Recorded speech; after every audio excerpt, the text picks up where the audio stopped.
मैं आज द्वादश श्रेणी के सभी छात्र और छात्रा के लिए मुंशी प्रेमचंद जी का एक द्वारा लिखित एक तो कहानी मंत्र का सार संक्षेप आपके सामने बताऊंगी। हम्म? इस पाठ में हम देखेंगे कि मुंशी प्रेमचंद जी कितने सुंदर उनके भाषा और के माध्यम से ये कहानी का व्यक्त किया है। इस कहानी में दो ही चरित्र मुख्य है, एक डॉक्टर चड्ढा और एक बूढ़ा भगत का चरित्र। तो कहानी शुरुआत ऐसे होता है कि डॉक्टर चड्ढा एक स्वस्थ और प्रसन्न चित्र वाले डॉक्टर थे। उनकी उम्र 50 साल है और वे नियमित जीवन व्यतीत करते हैं। एक दिन वे नियमित समय पर अपना औषधालय बंद करके गोल्फ खेलने जाने के लिए तैयार होते हैं कि एक बूढ़ा आदमी डोली में सुलाकर अपने बीमार बच्चे को उनके पास चिकित्सा हेतु आता है।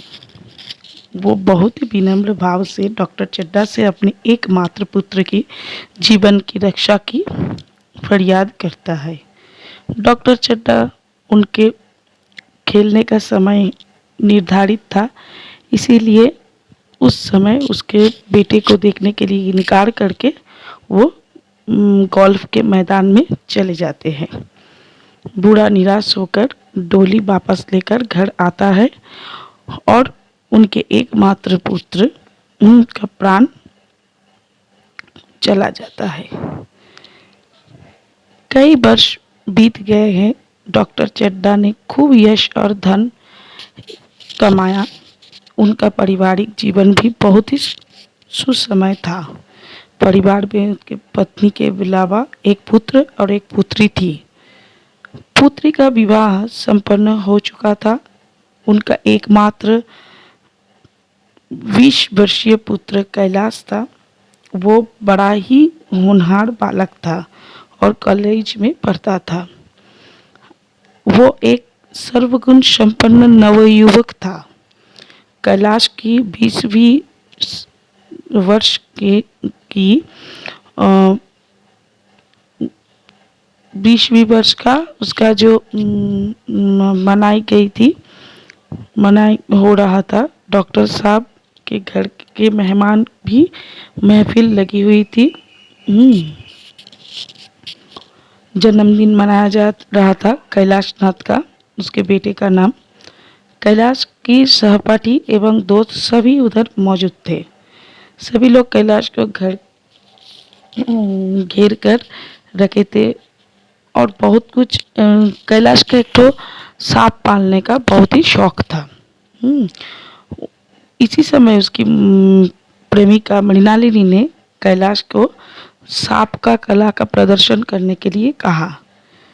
पहले तो कैलाश ने मना कर दिया, लेकिन उनके बार बार अनुरोध करने पर सांपों को खेल दिखलाने लगा। महफिल में आए हुए लोगों के कथन पर तेज में आकर वो एक काले सांप का दांत दिखलाने लगा। किसी सांप का भी दांत तोड़ा हुआ नहीं था। सब गेवंत सांप उन्होंने पकड़ लिया। कैलाश और उस गेवंत सांप का गला दबाकर उसका मुंह को दिखा दिया। और छोटे मोटे तमाम एक काले नाग ने कैलाश को डांस लिया। छोटे मोटे तमाम उपचार झाड़ फूंक के लिए किया गया, लेकिन कैलाश की अवस्था बिगड़ने लगी। वातावरण बड़ा ही जो भी मतलब ये आनंद का माहौल शोक में बदल गया तुरंत ही। डॉक्टर चड्ढा और उनकी पत्नी नारायणी पागल की भांति इधर उधर दौड़ने लगा। प्राय अधिकतर लोग अपने घरों को वापस चले गए थे। डॉक्टर चड्ढा के घर कोहराम मच गया था। पुत्र की मृत्यु के बाद भगत किसी तरह सुबह हो और लाश को गंगा नदी में बहा दिया जाएगा, इसी के लिए सब बैठे हुए थे आस को लेकर। इधर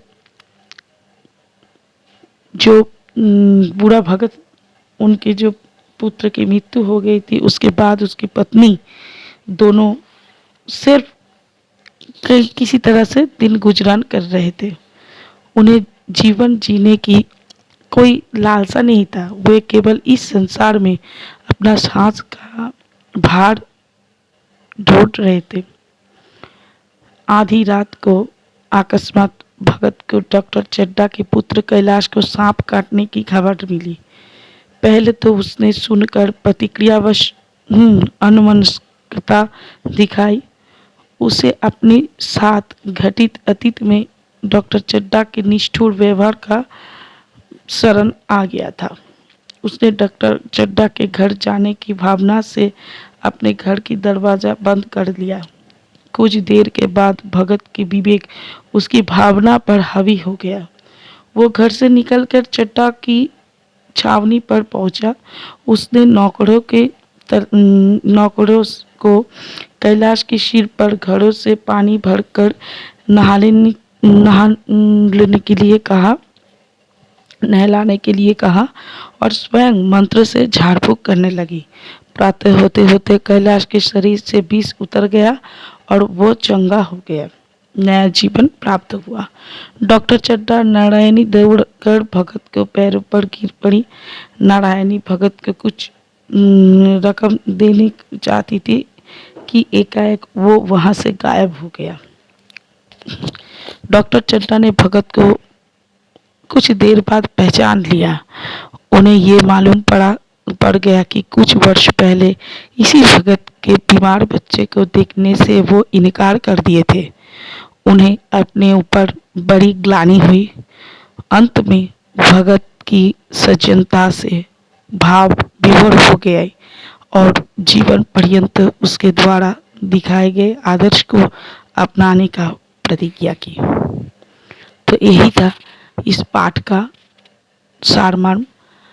इसमें हम डॉक्टर चड्ढा और बूढ़ा भगत का चरित्र चित्रण, इसके बाद में सबको दे दूंगी क्वेश्चन आंसर।